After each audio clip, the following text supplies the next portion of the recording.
Welcome to the podcast of MotorWeek, television's original automotive magazine. MotorWeek is made possible by TireRack.com, RockAuto.com, and by DieHard. Here's your MotorWeek podcast host, John Davis. Well, we're cranked up and ready to go on MotorWeek podcast number 95. I am John Davis, and joining me around our what is this, triangular-like table in Studio geometry. C. It defies geometry. Our producer, writer, and two-wheeling reporter, Brian Robinson. Don't know how cranked up I am, John, but I'm happy to be here. I won't go any further with that. Assistant producer, Greg Carlos. Hey. And our writer, Patrick Lucas. Woo! I'm cranked up. Oh, very good. And we'll have our lightning round, a viewer question later, but we're going to go... we spend every winter, at least a week every winter. It seems like a whole winter. We head down come January, right after the Detroit Auto Show, to Savannah, Georgia, where for many, many years we've been testing vehicles at a racetrack outside of Savannah in Bloomingdale, Georgia. It's called Roebling Roads. It's a 2-mile track. We put a lot of miles there, and this year we took a terrific grouping of cars, and we're going to do sort of like a mini roundup of 4 of the cars that we had down there. And we will start with the Mercedes-Benz CLA45 AMG, which is the first time that AMG has kind of worked their magic on what is essentially a front-wheel drive architecture. And it was a pretty interesting car. The CLA, if you haven't seen the ads, that's the $30,000 Mercedes sedan that's selling so well, and let Mercedes beat BMW in the sales race in the U.S. last year. Uh-huh. With that said, AMG, was the CLA ready for it? What did Roebling tell us? Yeah, AMG turned that into the most powerful 4-cylinder production car ever. And it's all-wheel drive as standard. And it was pretty amazing on the track, really. For a small 4-cylinder car, tons of power. All-wheel drive helped with the understeer somewhat. Didn't totally eliminate it. We still took a little tire wear. Well, a little more than we expected, I guess. Yeah, but that's somewhat due to the track as well. Mm-hmm. But, pretty amazing piece, really. Yeah, enjoyable car on the track as well as the street. The all-wheel drive is great, man. Plenty of grip.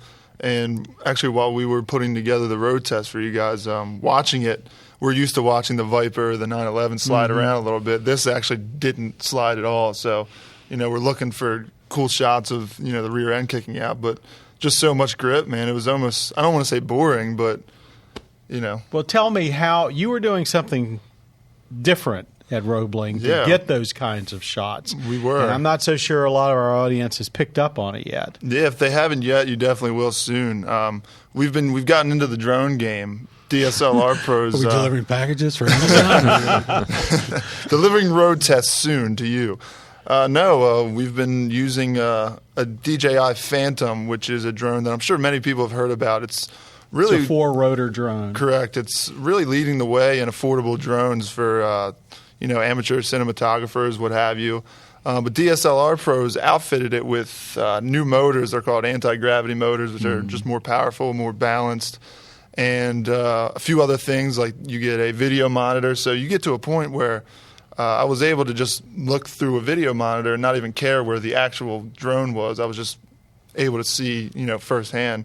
Just like a videographer, concentrating on the shot. Exactly, and that comes directly through radio, and it's almost there's no delay really in the video, and it's just essentially it's the Hero 3 that we have with a gimbal, and that gimbal allows it to move very smoothly, unlike the original DJI Phantom was sort of a fixed mount, so it didn't have that smoothness to it. But yeah, it's been great once we get acclimated to it. And how many times did you crash it before? I crashed it more than I'd like to mention, but a few spare parts later. And let me tell you, if you haven't watched one of our road tests lately, you need to see the ones from Roebling, because Greg just did a bang-up job. Those pictures are just spectacular. The car coming around, quarter 10? What's the final corner? 9, 10, and basically you're at about 120, 130, and it's following the car down. It's spectacular. Yeah, it's cool getting a new perspective. You'll definitely notice it when you see it. Speaking of appearances, Patrick, you looked at the CLA AMG. Did you think that the effort to make it look distinctive by AMG was good, bad, ugly, adequate? I liked it. I thought it was much more aggressive than the 250, the CLA 250, which is, in my opinion, nice looking but kind of boring. Actually, pretty boring. Yeah, very aggressive. They got the, they got the exhaust, and they've got the, the lowered front and rear fascias and all that. It had that overall kind of dark titanium look to it that I thought was pretty sinister. I thought it was pretty cool. Yeah, it's like the AMG color now, all the AMG products. The interior was nice as well. It had a nice premium feel. The only thing I had a little fault with, and this is in the 250, and it might even be in like the C and E classes, the gauges and some of the switchgear feels a little cheap. Something you wouldn't really expect in a Mercedes. Yeah, exactly. That has been some criticism. They did step up in the interior a lot too, which I wasn't really expecting. I mean, it did feel like a whole different car inside. Just the materials and just the way everything looked. It seemed like a much nicer CLA. It got a lot of looks everywhere we went. Speaking of a car, another German product that we had there that was a little controversial just because a lot of people think it's just a change of the name is the BMW 4 Series. We had a 435i there, and for those of you that haven't been keeping up, BMW has now decided to take their two doors, both coupes and convertibles, and give them an even number, and their four doors, like the 3 Series sedan, will continue with odd numbers. And this was the first effort, the 435i, and is it just a renaming, or did we actually come away and think they've done something a little different? No, BMW's been trying for years to kind of distinguish the coupe from the sedan in the 3 Series, and they've done it a little more so this time around. I mean, it's still the same wheelbase, some of the same body panels, but not much. It looks more hunkered down. It looks more like the sits a little bit lower, a little bit wider, right? Yeah.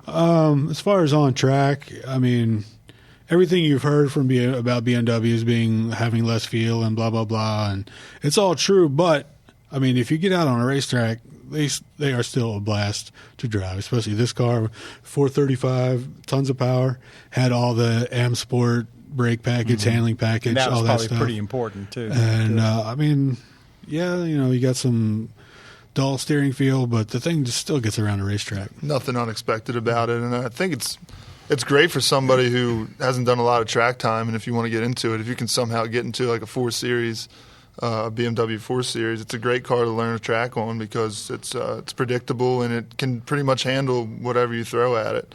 So I liked it in that aspect. But as far as we're going to talk about 4 Series, I did drive the convertible not too long ago, and I think I prefer the coupe over the convertible. Just as a standpoint of looks, honestly, it looks better with the top on. Mm-hmm.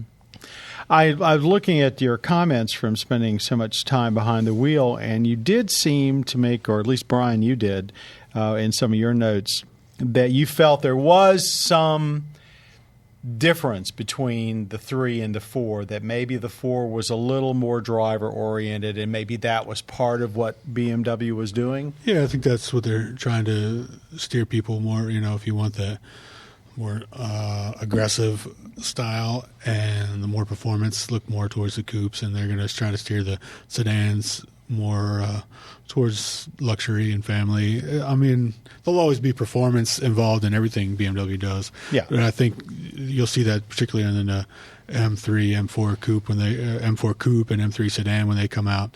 I think the M4 coupe will have a little more in the way of performance than the M3 will. Speaking of cars that basically performed well, and in this case probably even better than we expected, Subaru WRX, which got one of our Driver's Choice Awards this year, and we actually had given it the award before Roebling, but I think in Roebling it equated itself. Talk about that a little bit. Kind of a surprise? Yeah, I was definitely skeptical on giving that award, and spending that much time on the track with it definitely made a believer out of me. I mean, that track, if you're not familiar with the track, it's a high speed. There's only like one really slow section. The rest is all just high speed. And it has a way of making 4-cylinder cars feel less than adequate, but that car, for no more power than it has, that thing would get off of corners. I couldn't believe it. Stayed flat through the corners. The new 6-speed manual was great. What else am I leaving out there, Greg? No, I mean, it was a great car. If I have to pick something out that I didn't like about it, and this, again, I've driven the STI now too, and it has the same compare problem. those two too. Okay, just the one thing that crossed over is if you've driven on a track and you're familiar with heel towing, the pedals are separated in a way that it makes it kind of tough to heel toe, and you actually kind of have to roll your foot. It's a little bit weird if you're used to actually physically putting your toe on the brake and your heel on the gas. And that might be also because I have a big foot. So that also crossed over in the STI, but the STI was pretty incredible, and you had to know that it would be. But they quickened the steering ratio, which was really noticeable to me. And they stick with hydraulic power steering, which is awesome for feel. And they stuck with the engine from the previous STI. It's 2.5 liter, 305 horsepower. Which they've gotten a lot of criticism for. Yeah, but I don't have any problems with that engine. It's fast enough. I mean, there gets to a point where you have people will probably kill me for saying this with too much power. Like I actually agree with you. If you look at the 3 Series BMWs, I mean, they got 300 horsepower with the 6, and it's like, okay, that's kind of like, and those cars are terrific. Yeah, I mean, get in the new STI. This thing's a blast to drive with the power it has and everything that's in it now. I really I had a lot of fun in that car. But if you can't afford the STI, the WRX was pretty impressive. Yeah, the base WRX, I drove it out in California, a little more real-world driving. Mm-hmm. It was in Napa Valley, though, redwood forests. That's real world. Should we all start singing? That's real world driving.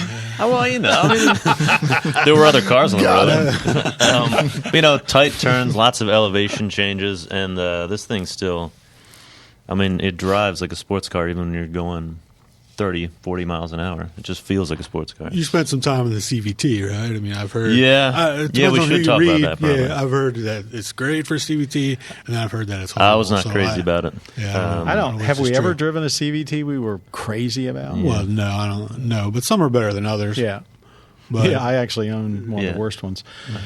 It doesn't. It doesn't render the car completely worthless, the CVT, but if you have a choice and you drive stick, I would absolutely go for it. How so few people will probably do that, though. Let's move on to another car, which, frankly, if it hadn't been for the Corvette, would have probably gotten our best performance car of the year. Really? I think it would have gotten a lot of votes. Jaguar F-Type.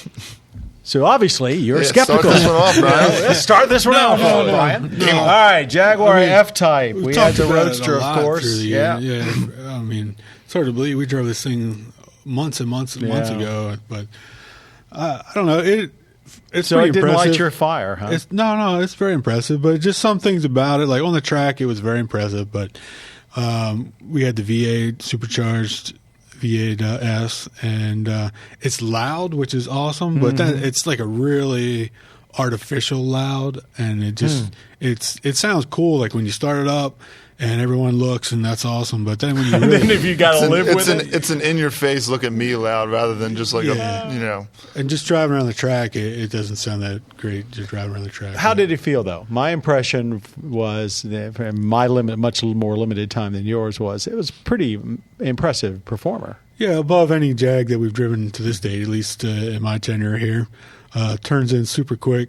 Almost perfect weight distribution. Is it too luxurious? Is that what sort of bothers you about it? No, I don't think so at all, because it's definitely a driver's car. All the switch gears like really big and sporty looking. It's got the really big paddle shifters. Everything like the paddle shifters and the start button are like a bright orange. So it's like anything you would need on the track. You can pick out really easily. But I don't know. I'm not trying to hate on it. It's a cool car, but I don't know. Maybe I'm just tired of talking about it. Greg? Yeah, Greg, if those of you can't see Greg's a tall guy, and Jags have not traditionally been He's got a real car thick beard right now. Hey, it's cold in Maryland. I gotta stay warm.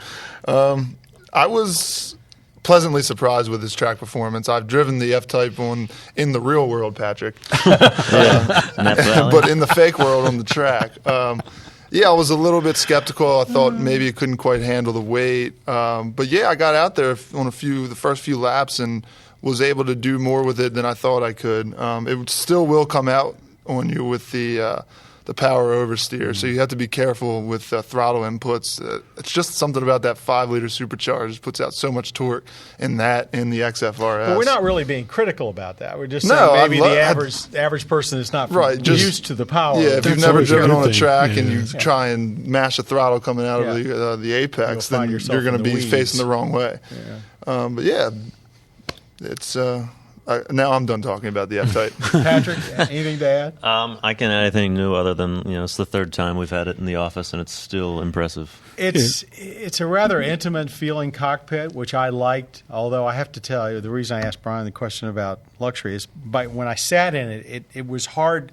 Since I'm old enough to actually remember the CD and E types, it was hard for me to feel like I was in a Jaguar purist sports car because it was so nice, but yet it drove well. Yeah, and if they don't make it like that, then the high buck people are not going to buy it. We're going to complain about how it's not as nice as the Boxster or whatever. Of course. But another, on the good side, I don't want to be all harsh on it. The it's automatic only, which okay, it sounded like a complaint. All right, well, yeah, that does. Most automatics, you want to put them in a manual mode if they have it, and sometimes the manual modes are better than those. This had corner logic in the automatic, which sounded really gimmicky, but you could just leave it in sport mode, and it could recognize you were in a corner. It wouldn't upshift when you left off the throttle. And this is not a DSG transmission, right? It's just straight up automatic. Right? Yeah, but it did a great job. Just leaving it in sport mode. Did a great job. It was always in the right gear for when you're coming out of corners, and it seemed to know the track, where it was at, and so that was a positive thing. It is one of the fastest shifting automatics that I've driven. It's something you would really only expect from a DCT. No more slush box language for that. Well, let's leave it on a high note, and everyone is sick and tired, we should say, about talking about the F-Type. So let's move on to a car I don't think has even gotten that much notice outside of the automotive press yet, and that's the Audi Q5 TDI. Boy, was I impressed with this diesel Audi crossover. Wow. Same engine as we just had in the A8 not too long ago, which was and you can get it at, the A6 and A7 too, right? Yeah, pretty much across the board, Audi's heading that way. Just amazing amount of torque. It makes you never want to drive a gasoline car again. It was so quiet. I mean, I honestly think it's the quietest diesel I've ever seen. I mean, you cranked it up, and there was just nothing. Yeah, I don't know if it was the car or if it was the engine or if it was a combination of both. But I don't remember the 8 being that quiet. It just felt so quiet and so refined, and even the start-stop system was not seamless because you noticed it, but it was very smooth and it felt very natural. It didn't feel forced. I mean, the power, it's the same engine, like you said, that's in all the TDIs. It felt awesome. Totally fun to drive, fuel efficient. I mean, I don't know what more you could want. A lot of money. Yeah. Well, that's the thing. I don't know how many people get to experience it. Unlike Mercedes-Benz, where they're bringing diesels into their sedans and their GLK, their smallest ute, and at the base price, they make it the base vehicle. Yeah, you have to spend more to not get the diesel. So it's a totally different tactic. And it does seem to be, if you want diesel to have wide acceptance, you got to somehow handle the price premium, and I think that's a problem everybody faces. I mean, Mercedes seems to be the only one that's really. I guess maybe Volkswagen has done that too. Yeah, and to be fair, it's a 4-cylinder diesel versus this 6-cylinder in the Audi. But I mean, if you can all afford it, you're not going to feel like you got ripped off if you buy the Audi for sure. Neat vehicle. Now it's time for our lightning round. Our panelists have 2 minutes to debate trending automotive topics. When the time is up, you're going to hear the bell. Ding, ding. And here we go. Tires are an often overlooked aspect of driving, whether it's on the track, street, or off-roading. Tire pressure and the right kind of rubber can make a big difference for performance and safety. When are stock tires good enough? And when is it time to look into an alternative? Well, I can tell you right now, when you've got a foot of snow on the ground, these all-season tires most cars have aren't very good. They don't cut it. I was just out in the 328D with all seasons on it, and you can definitely tell that it has a negative effect on it because it's not just when you're driving in snow. Even if there's no snow on the ground, you got to take into account temperature. When you're getting 20 degrees temperatures that we've been getting here lately, it really stiffens up the tire, and there goes your traction. Tires are a huge difference. It's the only part of your car that's touching the surface of the road 100% of the time. That's definitely winter tires will definitely improve your winter driving performance. But I would say in most cases, car manufacturers work with tire makers when they're designing the car, and many original equipment tires are designed strictly for that vehicle.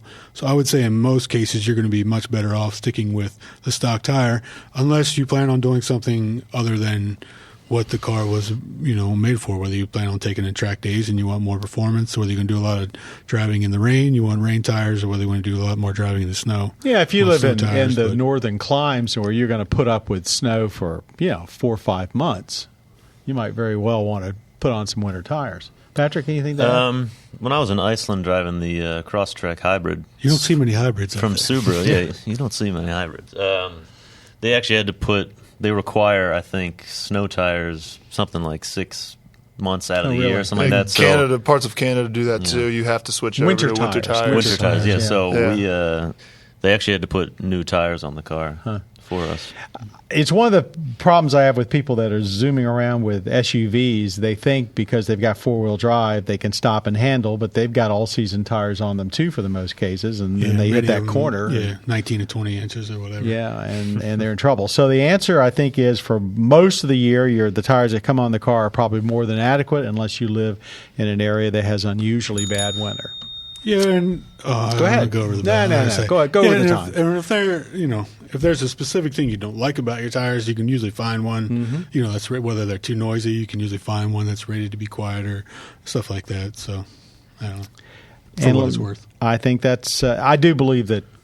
I mean, most cases when people are asking about replacing tires, if you've been happy with the tire that's on your car, you're probably better off going for the same tire. Okay, let's talk about a common question many of us on our staff get this time of year. With spring around the corner, what do we prefer to drive in warm weather? Windows down in a coupe or sedan? Top down in a convertible? What do you think? Is this really a question, or did we make this up? I think it's a question that it's come over the transom. I'm sure people more are than interested once. in, What do you like? Do you like a convertible? And answer this without your spouse or significant other in the car. If you're just by yourself. I don't care. I'll drive anything. I'm not a huge fan.